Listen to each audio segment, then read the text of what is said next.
Food and drug administration FDA એ મંગળવાર 23 એપ્રિલના રોજ તેમને અમેરિકામાં પેસ્ચ્યુરાઇઝ્ડ દૂધના કેટલાક નમૂનામાં બર્ડ ફ્લૂ વાયરસના અંશ મળી આવ્યા છે.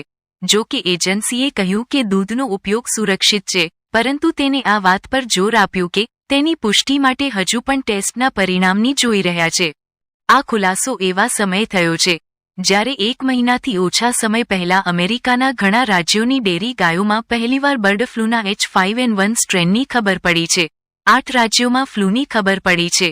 FDA, અમેરિકન કૃષિ વિભાગ અને રોગ નિયંત્રણ અને સારવાર કેન્દ્રોની સાથે પ્રકોપની તપાસ માટે કામ કરી રહ્યા છે.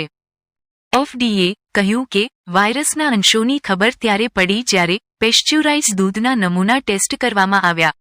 ટેસ્ટિંગ માટે જે પ્રકારે ઉપયોગ કરવામાં આવ્યો છે તેને PCR ટેસ્ટિંગ કહેવામાં આવે છે, જે જેનેટિક મટીરીયલના ટુકડાને શોધે છે.